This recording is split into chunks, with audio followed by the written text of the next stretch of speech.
Right. So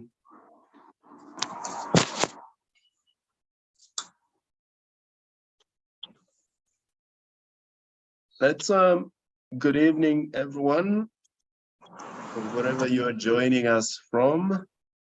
So this is live streaming, is streaming on YouTube, and we're trying to stream on other platforms as well. If you're okay, if you're happy to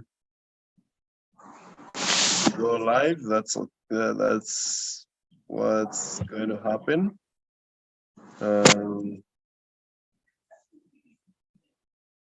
And we're going to record. So you're very, very welcome to this discussion of early detection of cancer.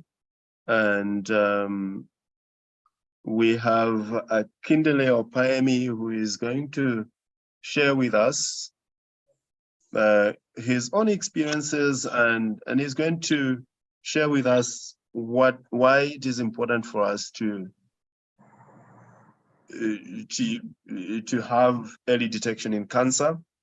And I hope all of us are going to have some insights into what we can do in our communities, in our homes, in our families.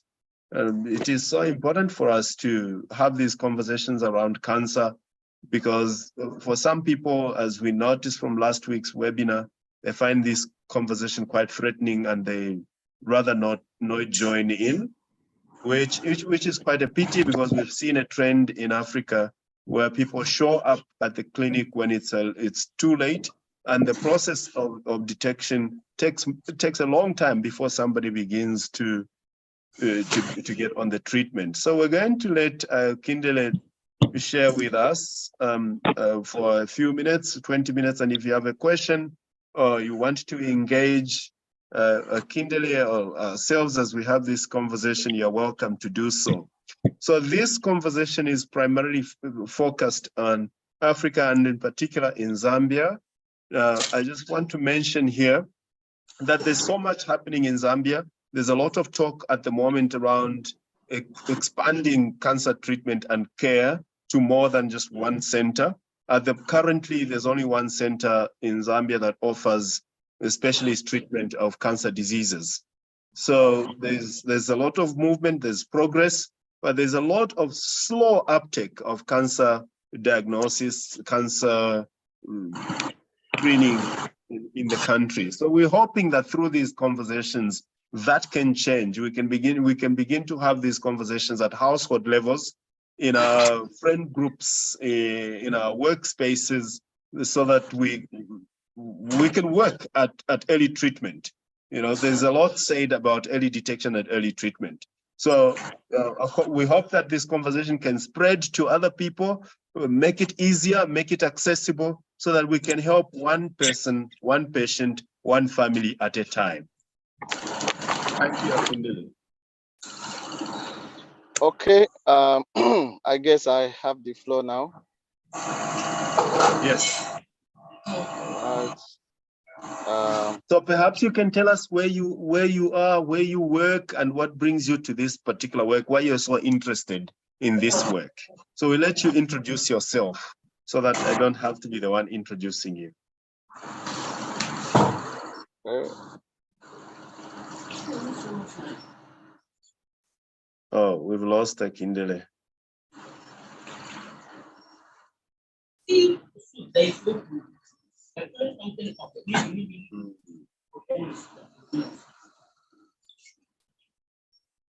Oh, what happened?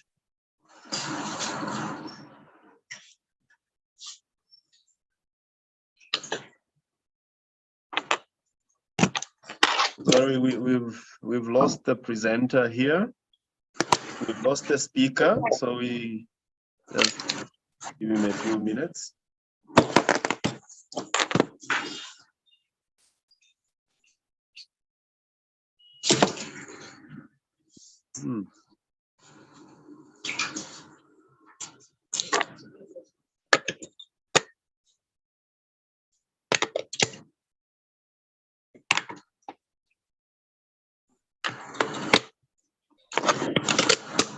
Right. So yeah, welcome. sorry, I had a little technical issue.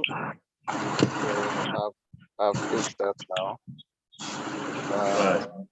So I'm trying to share my screen right now. Right.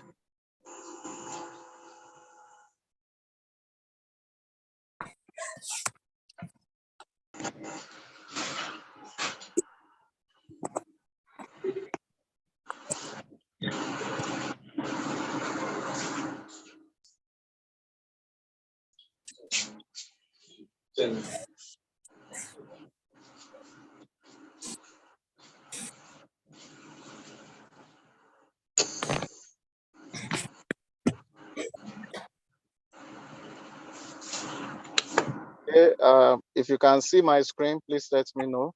Yes. Yes. All right. We can see it. So good day, everyone from across Africa and the rest of the world where you may be watching us from. Please, if you are on this program, you can mute yourself to eliminate some background noise Yeah. we are hearing.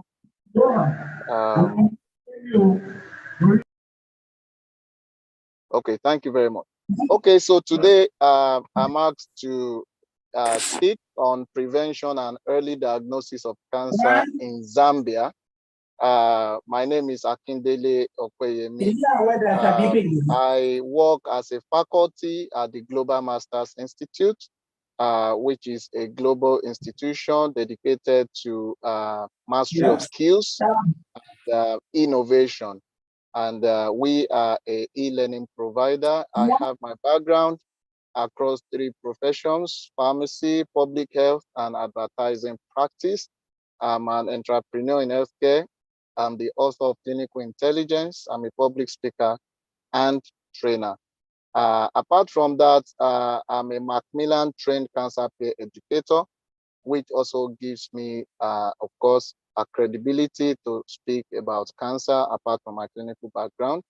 And I was an ambassador for Cancer Research UK, and I joined Cancer Research UK to lobby the British Parliament back in 2014, when we were making efforts to improve survivor from 1 to 3, from 1 in 3 to, of course, 2 in 3, and then to make sure that people can access treatment early. And it was a successful effort, which was covered in British newspapers. And I'm also a member of the African Society for Laboratory Medicine. I have passion for improving the access to diagnostics, especially in community settings where most Africans access healthcare delivery. I'm also a member of the African Primary Healthcare Network, where my good colleague, where we first knew each other, and of course, here we are. So I'm happy to be here. Zambia is a very important African country, and of course, whatever happens in Zambia can be extrapolated to the rest of Africa as well. Even though we have, within country peculiarities, but across sub-Saharan Africa, we we fight more or less the same health issues. So I have I've been to Zambia. It's just a little funny question I put here. Basically, I've not been to Zambia, but one of my very good friends back in the UK, Liali Libonda, is a Zambian and of course very intelligent guy. So, and if you meet someone from a country, technically you have been, of course, to that country. Okay, so looking at early diagnosis and prevention of cancer, let's look at what is in the news. This is from a health journal from South Africa, and the headline says, "Why cancer is often a death sentence in Africa." Uh, my host first mentioned the fact that, during the last webinar, they discussed the fact that a lot of Africans don't even want to hear any talk about cancer. The fear is real.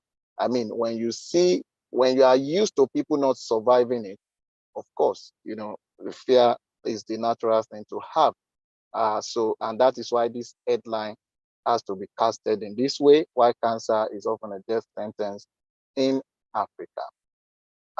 Of course, the author or the writer of this particular article is, most likely not an African, given the name. The number of cancer cases is on the rise in sub-Saharan Africa, but medical professionals say facilities are lacking and there's not enough awareness or political will to change the situation. Perhaps why up till today, Zambia has just one center for the management of cancer. So we get things like this in the news. But then just what is cancer, for those of us who are educated or who have medical background, we may feel like, oh, why define it again? But you see, a lot of people, if you engage them further, you will realize that they call cancer all sort of things. They give it all sort of names, all sort of personal views. So, well, simply put, cancer is when you have a body cell that has lost its ability to control its own replication or reproduction. We know that a cell has to divide into two, then two into four through that process of mitosis, right?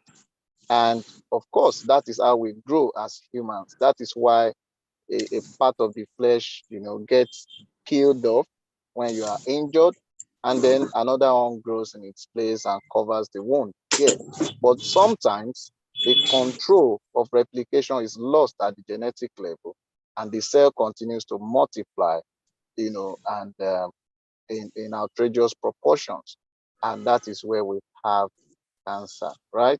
So I won't go so much into the clinical details. I'll focus more on the public health perspective, the social sciences perspective that has brought us here today. So we look at cancer and Africa today, and today in Africa, this is what the situation with cancer looks like and the countries most affected. So you look at cervical cancer. So these are the top cancer diseases: cervical cancer, breast cancer, prostate cancer, lung cancer, liver cancer, and esophageal cancer. Now, cancer can affect any organ in the body, right? But there are gender-specific cancers, okay? For instance, women would have cervical cancer. Men cannot have cervical cancer because they do not have the cervix, which is funnel end of the uterus. Okay.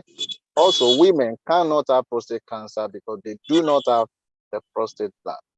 Apart from those two, other forms of cancer, they are not gender specific. Now, when you look at breast cancer, even men can have breast cancer, though it's very rare, but it's possible. Now, look at this map, Sub-Saharan Africa. You can see that we have a high prevalence of cervical cancer on the western coast of Africa.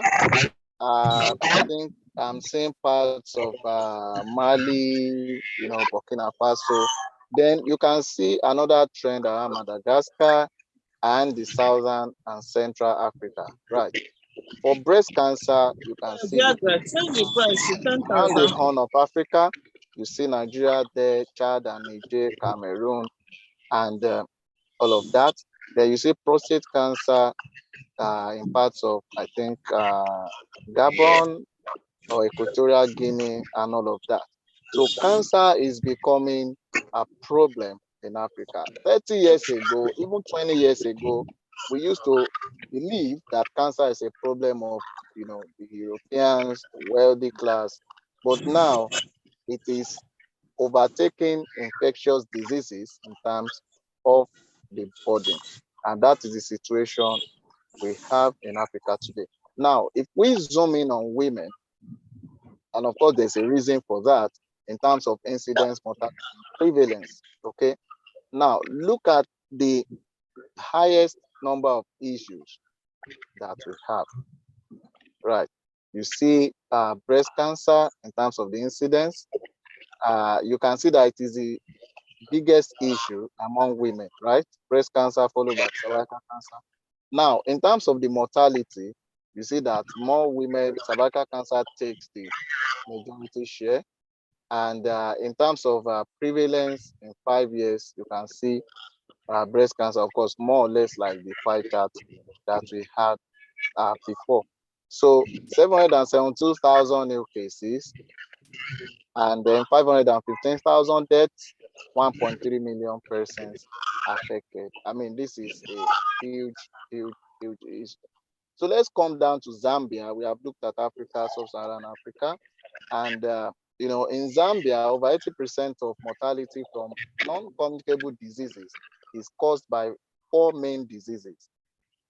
Non-communicable diseases are diseases that cannot be transmitted, okay, like malaria, like typhoid, they can be transmitted like those diseases. So we are talking about cancer, diabetes, cardiovascular disorders. Now, 80% of mortality is caused by just four conditions. And among these conditions, cancer comes second.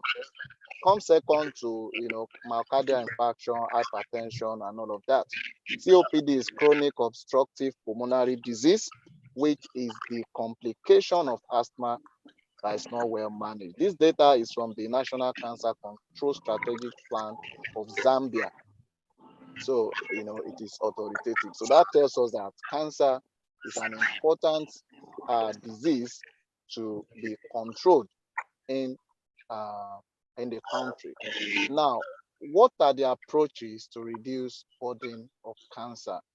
So I've divided these approaches into two. We have the health promotion, then we have the orthodox treatment with a borderline that I did not actually call out separately for a very good reason that I will tell you.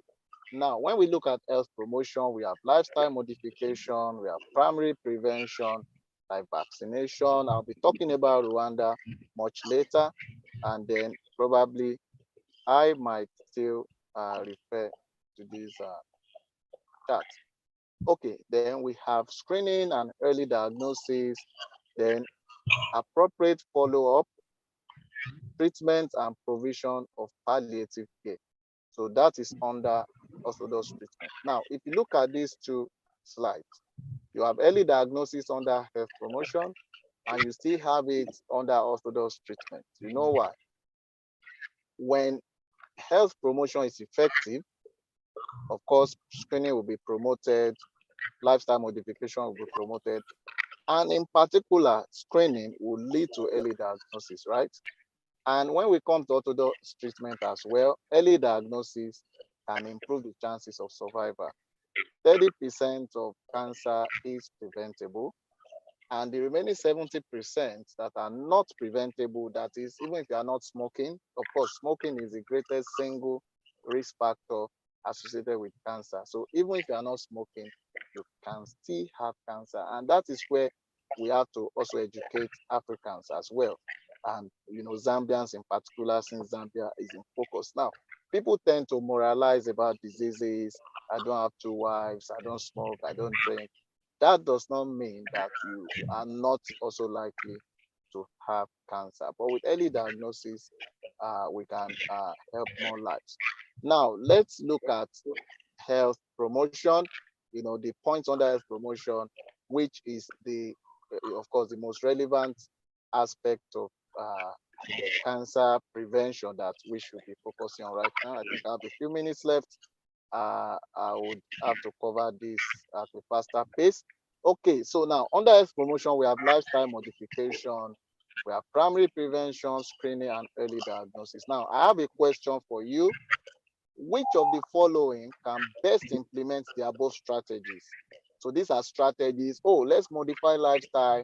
Let's tell people not to eat certain foods. Let's tell them not to plant crops with certain chemicals, and then we can reduce cancer incidence. Brilliant. Primary prevention. Okay, let's vaccinate. After all, cervical cancer is caused by human papilloma virus. So if vaccinate our girls, then they will not get it.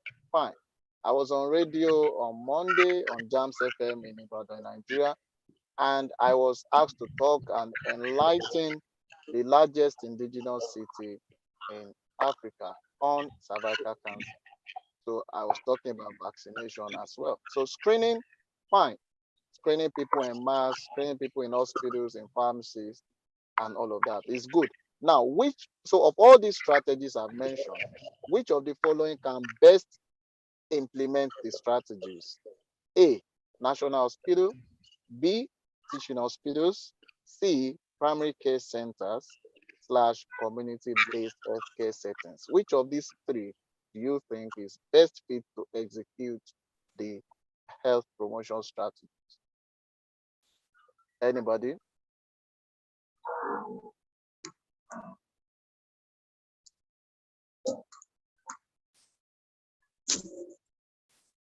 Anybody willing to try? I think it's a community-based healthcare settings. That's what I think. Okay, fine. Any other person? Yes, I'll support what Monga said. It's the primary care setting. That's where the burden of prevention really lies. Because when people present at national hospitals or for secondary care, then things have already gone beyond prevention at that stage. Fine. So community settings. Thank you, Temitope. So community-based healthcare settings are the best fit. But the question we need to ask ourselves in Africa is, why then do we underfund primary care? If primary care stands the biggest chance of reversing a lot of horrible statistics, wicked problems in healthcare delivery, why then do we underfund this setting? Now let's look at a few points under community strategies. Use of modern health technology for screening and diagnostics. Advances in health technology has made it possible for a lot of screenings to be done at the point of care, even in the patient's home, in a pharmacy, in a doctor's clinic, without having to, first of all, be looking for traditional laboratories where these tests can be rendered.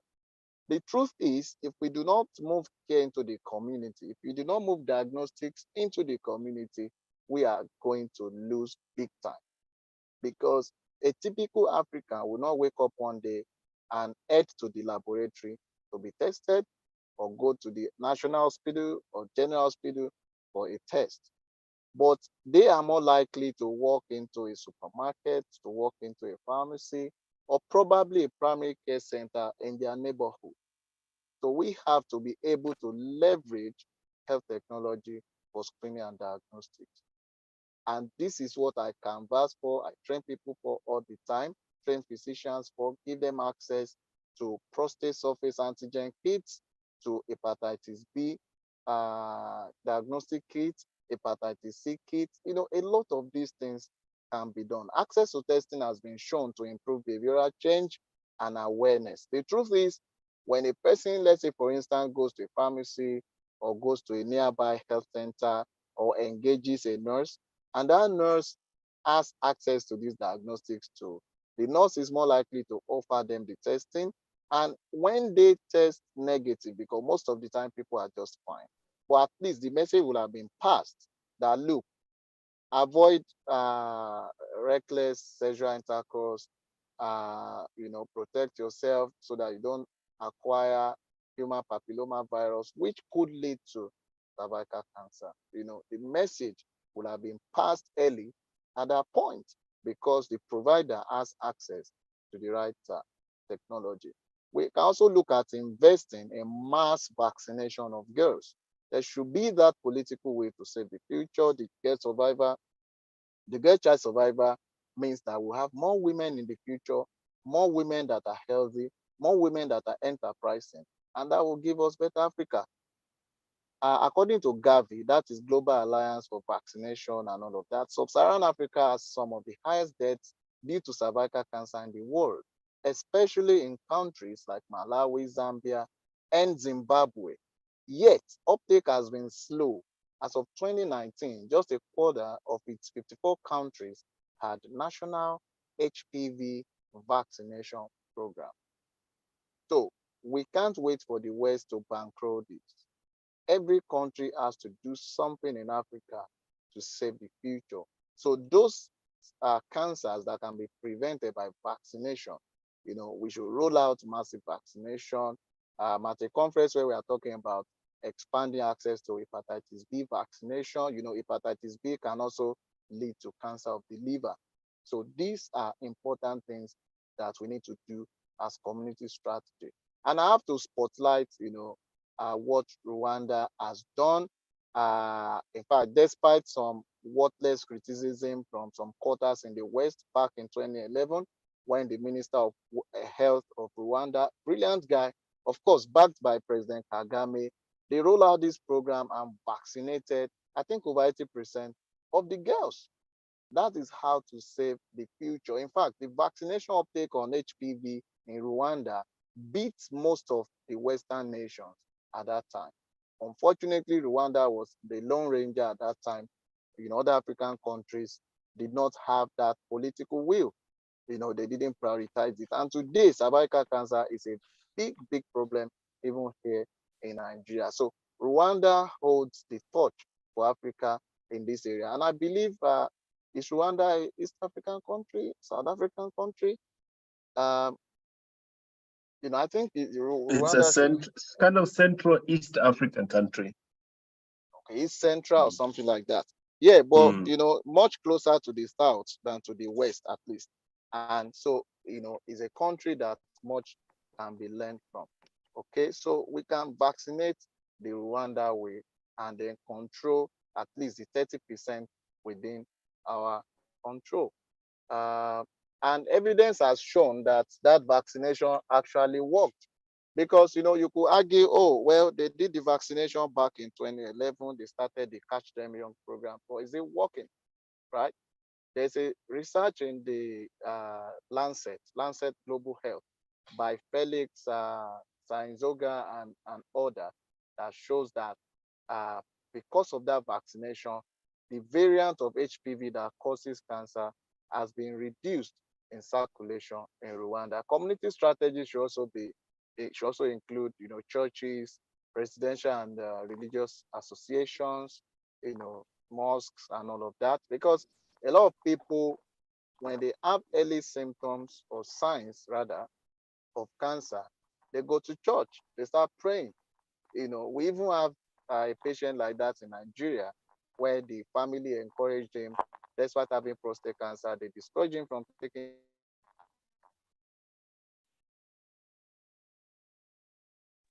watching a religious program.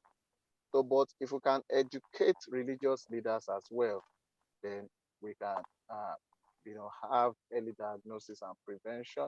Then training of healthcare professionals on integrative skills that help prevent cancer directly and indirectly is also important. We can use the Macmillan style, where we can educate professionals in peers. We can use Global Masters style also, where we are training healthcare professionals via e-learning platform on a broad range of point of care testing so that they can improve diagnostics at primary care level. The accuracy also is very important. In Africa, diagnostics accuracy is generally below 50%, so which means less than half of those that visit the clinic are accurately diagnosed. But with trainings like this, professionals can be empowered to actually diagnose faster and better, even in community settings. That is very important. So I will round off by saying happy 82nd birthday. And what does that mean? You see, life expectancy in sub-Saharan Africa is generally low, right? But then in Zambia, it is 62.38 years. In Nigeria, it is 54 years. So you guys tend to live at least, say, 8 years longer, about a decade on average. Well, much better than Nigeria, but not desirable, nonetheless. Who says Zambians cannot live 20 years more than they do? So, but with the efforts you guys are putting in, with your coalition of volunteers fighting cancer, improving early diagnosis, then we will get there that, it will be a normal thing for a Zambian to live up to 82 years, in the UK, you will see birthday cards of 90 years, of 80 years. But in Africa, you can't sell if you're doing that business. But, it will be my joy that in the next 50 years, 40 years, little by little, we tend to normalize people living 20 years longer than they currently do. Thank you very much for inviting me and for taking the time to listen to my presentation. Once again, Akindele Opeyemi is my name, and I look forward to connecting with everyone. Thank you. Wow. Thank you so much, Akindele.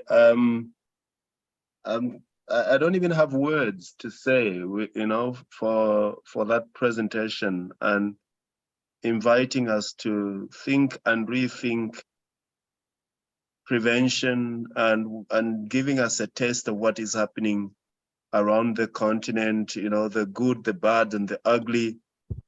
And I didn't even know about what is happening in Rwanda, for example, as an example. And sometimes we need an example that shows us exactly what is possible. So thank you very much.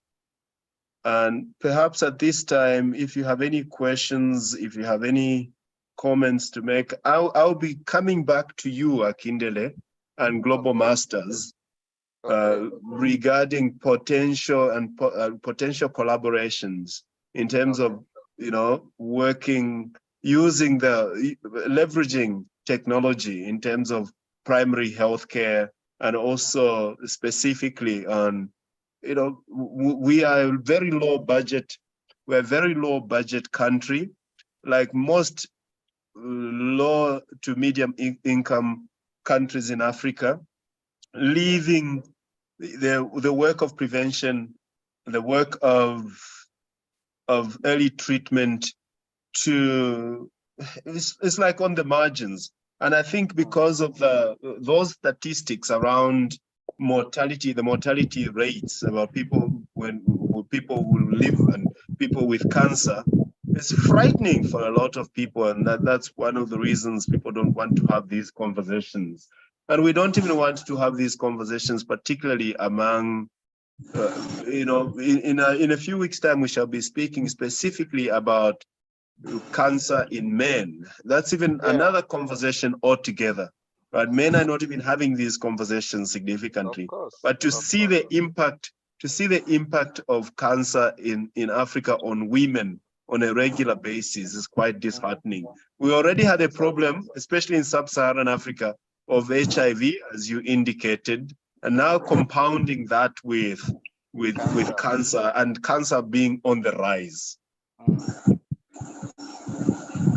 Did you know that in Zambia, the two most prevalent cancer forms are cervical cancer, number one.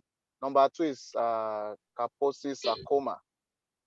Now, Kaposi sarcoma affects internal organs and the skin. You have lesions and all of these things.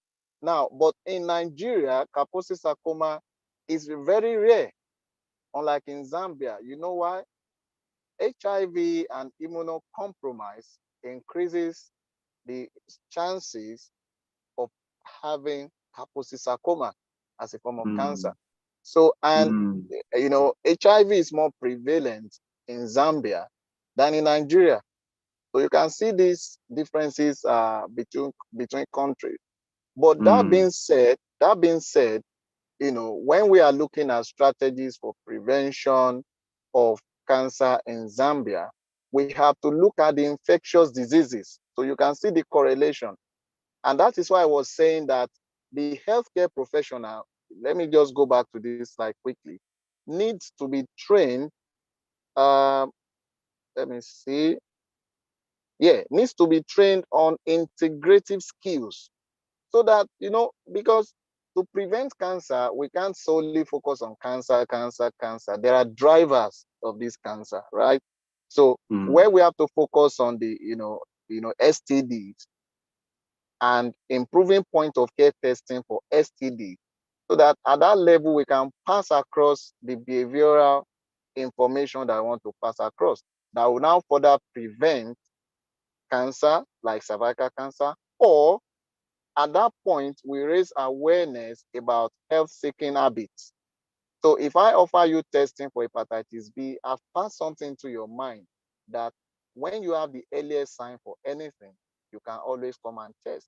And in the process of testing and you telling me what is wrong with you, it might not even be cancer we are screening for, but I might be able to reason that, oh, this could be an early sign. Let's go for further tests. Do you understand? So this is very important.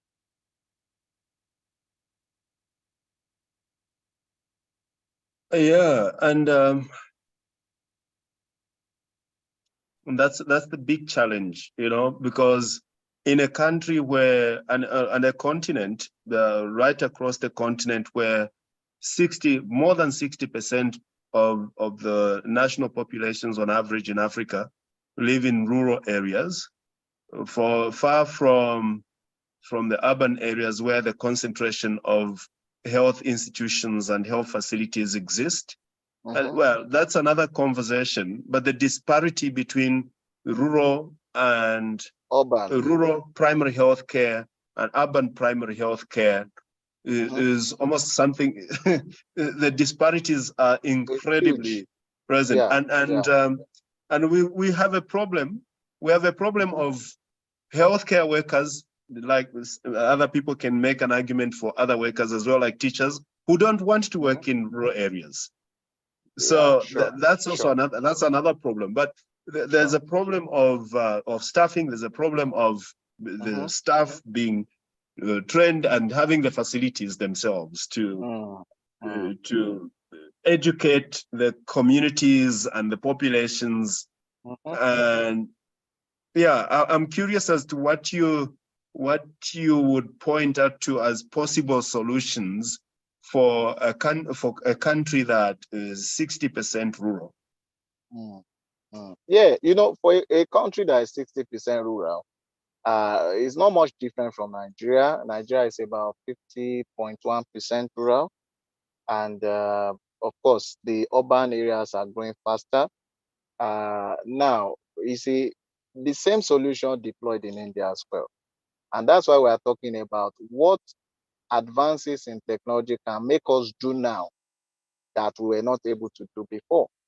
Did you know that no matter how remotely you are living, we can test you for, we can do genotype screening without any electricity, without any chemical reagents, and it is even more accurate than the traditional methods used in laboratories and city centers today. So it is all about training, awareness, skill development. You don't even have to be so educated to use some of these solutions.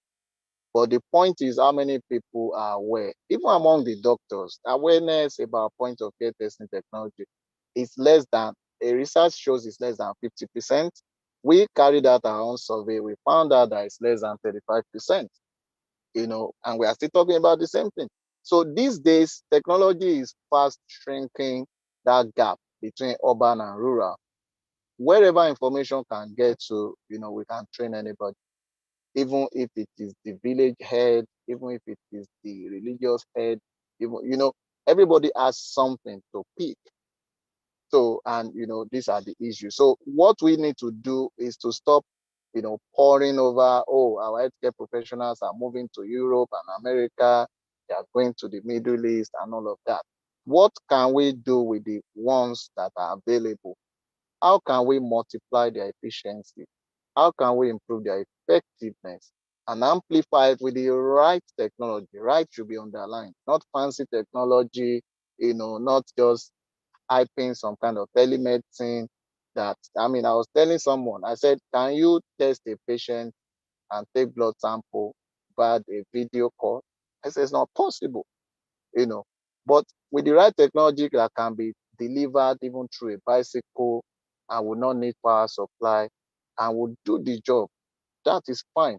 And that is the direction we need to be looking at. So at any national level or regional level, of course, we can always give that advice when we look at what is on ground, and build capacity.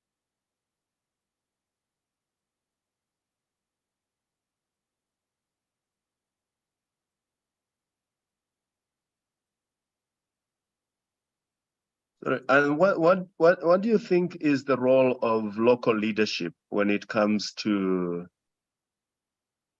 awareness? You know, by local leadership, I mean community leaders. You mentioned church leaders. In Zambia, we still have traditional leaders, for example. What would you suggest would be the role of local leaders and even traditional healers, right? Would be quite strong persons in the health ecology. Okay. Yes, traditional leaders have a role to play, of course, as much as religious leaders. You see, when you look at, there's something we call social determinants of health.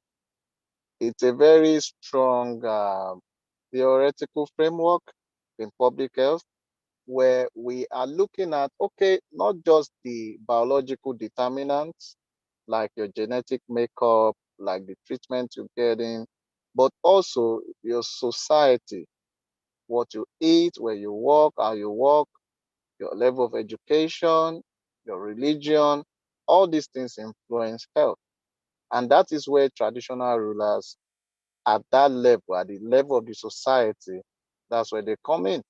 Then you have the religious leaders. I just gave you an example of someone whom we, were part of the team that helped him get early diagnosis of prostate cancer, a very big advantage, you know. But his family members will say, oh, go and take moringa, go and take aloe vera, go and listen to one reverend, something, something, every day, and you get your healing. And this man was distracted. For more than a year, he got off medication. Today, the cancer has metastasized. He has yellow eyes. The liver function is going down the drains and all of these things. And this is where we have to deliberately engage religious leaders that look, when people, and thankfully there are some of them that are good as well. I know a man of God who, someone brought a man to the mountain to pray for him, and he said, look, this is a medical condition. And when I heard about it, I said, this is most likely a brain tumor. There's no point where an adult male of 26 years will be having constant headache, you know, uh, loss of vision, cannot stand up, and you are telling me that is typhoid. No, it's not likely to be. Unfortunately, we lost that guy because, they also the hospitals where he has been taken to for more than 6 weeks, they've wasted time because they had limited diagnostics, you see, and we lost that guy. So, but my point is that pastor was able to direct them to the right quarters. Unfortunately, we still lost that guy because even the hospitals, unfortunately, they don't know what they were doing. It's a painful death. So we have to engage religious leaders to let them know that when we talk about preventing disease, it's not by lack of faith. Because a lot of people feel, oh, because you don't have faith, that is why you are testing yourself, that is why you are preventing disease. No. It is because you even believe in God and the future. That is why you want to prevent. I mean, nobody has said that we should not tar roads because we have faith, right? Nobody has said that we should not eat because we have faith. Nobody has told the farmer, why are you planting crops? Don't you have faith that God will give you food next season? No. Nobody has said that. So why are some religious people, saying that because you have faith, you should not do something about your health to prevent it? So we have to engage them. So they have a role to play at the society and institutional level, and they exert a lot of influence on the people as well. That's why if you want to do any kind of health intervention in a local environment, you need to see the king, or the chiefs or something like that, because they are the ones that will rally the people and say, look, this is the direction we are going to. And if you don't engage them, your program might just fail.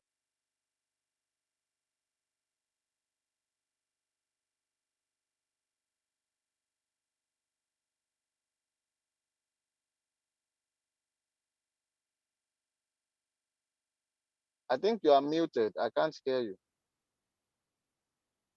Thank you. So saying thank you, we're coming close to the end of our gathering this evening, but this has been very enlightening for me. It's been enlightening and it's been disturbing at the same time. So it's been enlightening in thinking about what possible interventions are actually available. And it's been frightening in learning about the real situation that we are sitting in and the multiple dilemmas, health dilemmas that we have, and realizing that we're not approaching the health issues in a more comprehensive, systems-based way yet. We're still approaching the health issues in a more siloed fashion. And then we're not able to deal with the intersection and the comorbidities of the intersection between infectious and non-infectious diseases, leaving us even more vulnerable to the impact and the effect of non-communicable diseases on ourselves, and to awaken to the fact that in Southern Africa particularly, the issues around HIV as an underlying factor are still haunting us when we have to deal with non-communicable diseases. So that's quite sobering for us to hold and think about, and hence the reason a group of us are trying to raise awareness about comprehensive health approaches to in our community, and particularly on the African continent. And it's collaborations like these that make this conversation possible. Otherwise, we can't have these conversations without collaborators, So I'm very, very grateful. So this webinar is available. It will be made available once it's ready. It's being recorded, and it's been live streaming on other platforms as well. So we have a question there from Tutor.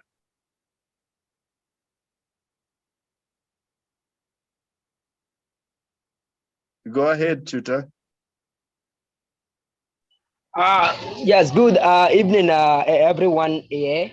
I must sincerely apologize for joining the meeting ahead of schedule a little bit.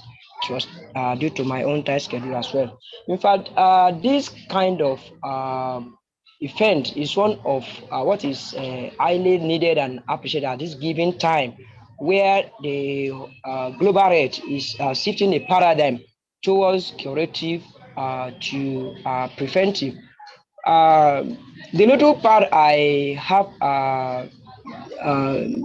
been able to cover from the meeting, so I could see that there are a lot of gaps in Zambia healthcare system. Unlike Nigeria, we are all trying to pair up with the West when it comes to comparisons of our healthcare system. But by and large, so Nigeria has come to adopt a lot of style in approaching these inequalities in healthcare access and affordability, which is a very big gap in healthcare system within the rural and the urban settings. So one of the approaches that Nigeria have adopted, in which I would like Zambia, if it is possible to emulate, is the issue of healthcare strengthening health structure. So, and what are those components of health structure? So we have manpower, we have infrastructure, we have institutions towards health. Now, Nigeria is adopting a lot of policy that is helping to reshape the healthcare system. And one of these policies is task shift and task sharing policy. So this policy has been helping the Nigerian healthcare system to leverage on the existing middle level manpowers, especially the community extension workers So we're scheduled with the responsibility of manning the primary healthcare centers. So the CHOs were always in charge through their standing orders, which is a model for them and a guide in managing minor ailments and injuries. So Zambia can also copy the same from Nigeria, and we may have a kind of alliance within the network system. So like we are here now, so we may have a kind of network. So we may have a kind of holiday, so we can empower the middle level earth manpower over there. So after all, the training for the trainers, so and it continues like that and like that. So thank you. Wow, wow. Yes, that's a very brilliant submission. Of course, Basir is an expert in community health niche. And yes, the task shifting is working in Nigeria. And so what that means is that, like in Zambia, all those things that are said to be, that can only be delivered, all those services that can only be delivered by the doctor, you know, should now be devolved. There are some services that could be devolved to extension workers, devolved to nurses, devolved to pharmacies. So for instance, in Nigeria, today, it is in the law that pharmacists can vaccinate. So even though community health and extension workers, traditionally, they are the vaccinators, right? But when the capacity is not sufficient, pharmacists were trained and certified to vaccinate, including COVID-19 vaccine. So these are things that Zambia can look into.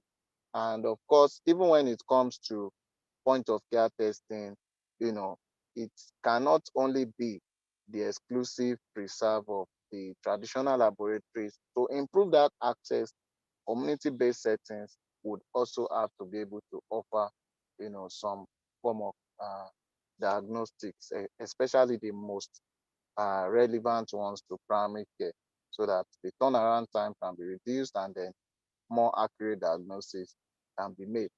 So yes, that is just to corroborate what Basira said.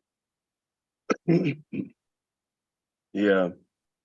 And networking is you never beat networking, right? So if I'm to bring somebody on the team that has got a network and bring somebody who doesn't, I'll choose somebody who brings a network onto the team, because then it's easier to learn new skills, approaches, and new understandings of these complex issues. And that's very true. So I will keep in touch. I will get others. We shall keep in touch. We shall keep these conversations. At the moment, we are running this series of webinars for another 3 weeks. We've got 3 more. And then perhaps we can have another series in future where we can really talk about how we can work together. We can collaborate and that kind of thing. Tabitha.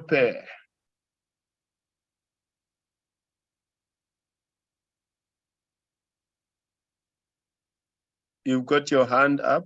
You can unmute and make your contribution.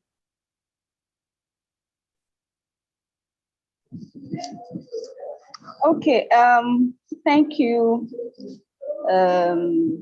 pharmacist Akindele Okoyemi, for that wonderful presentation. It was really, really enlightening and an eye-opener.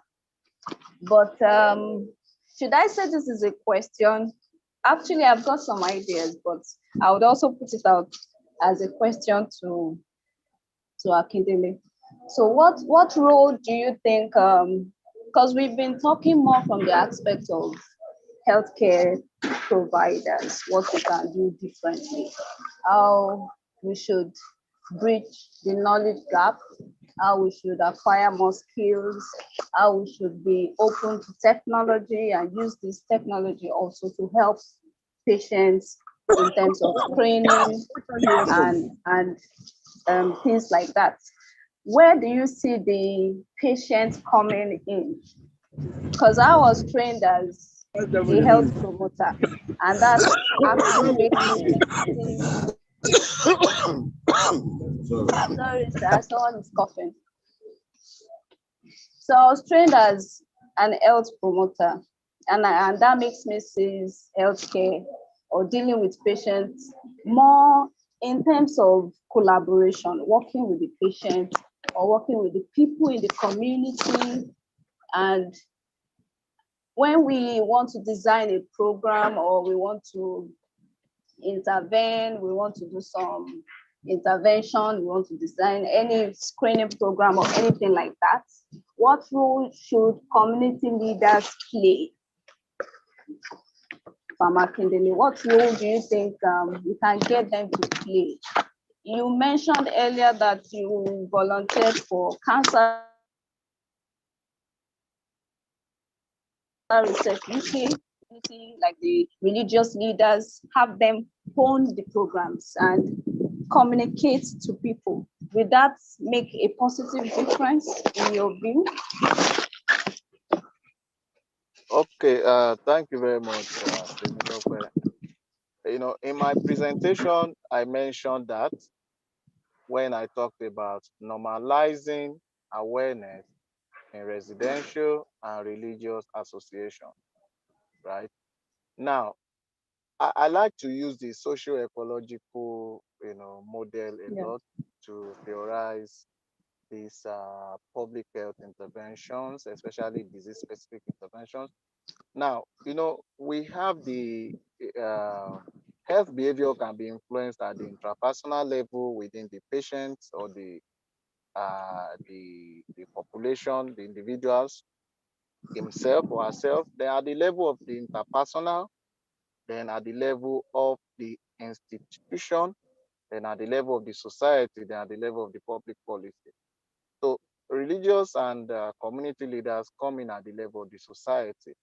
Of course, the family is the unit of the society. So they have to own the program, like I said. Because you see, I think women traditionally have a lot of leadership roles in families in Southern Africa. So if you gather elderly men and women, maybe 50 of them, you can be sure that the message will get to 1,000 people because each person has the immediate family and the extended family. So if they own that program, then the conversation continues at the family level. So that is the importance of making them buy into public health program. That is extremely important because they represent a vital thing within their society. So we always have to engage them, whether it is vaccination, whether it is change in lifestyle, whether it is to inform women, for instance, that they should cook in a way or not in a way and stuff like that, it will go a long way.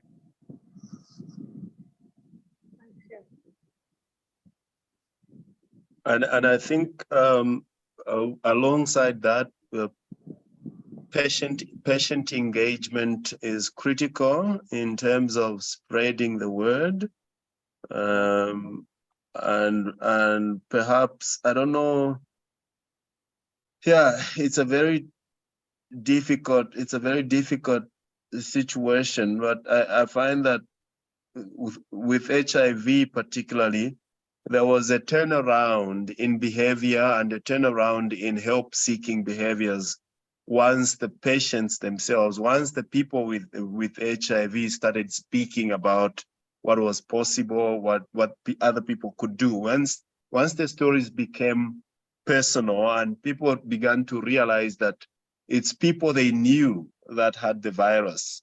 So that was the beginning. That was the beginning of killing the stigma, and people then started seeking help a bit more and much earlier. And I think maybe patient engagement is also a huge factor here. Absolutely. Mm. Mm. Good. Any other question?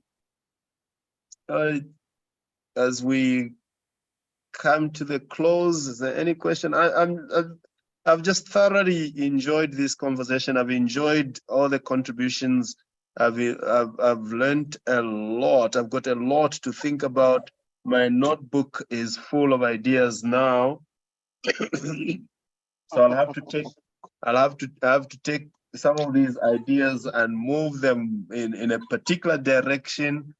I hope people that are going to watch this recording on YouTube after this, that's the advantage, part of leveraging technology, isn't it? The conversation might feel like it's ended now, but somebody will catch it on YouTube or somewhere, and they will engage, they will learn. This is part of public education for me. I've kind of got into this space where I'm taking public education and public intellectualism seriously. Yeah, very important. Because we can't just wait for people to show up at the hospital or in my clinic, right? Well, the message somehow has to reach them in some way. And we've got the tools now to use, the online tools, to use the social media tools to use to communicate. Hopefully, some of us can do the little that we can to make a contribution and a change. Yeah. So thank you so much, everyone, for joining us this evening. We look forward to next week. Where next week we're going to be speaking more from a psychological point of view, the psychological impact that the cancer has on people and what psychological interventions we can provide for people who are having to deal with a grave situation, given the statistics, given the conditions, what is possible. So you can join us next week. Look out for the link, and we'll be using the same link, I think, but just look out for the information and come and share your ideas. Come and join the conversation. It's when we are together that we learn. So thank you very much, and we'll see you next week.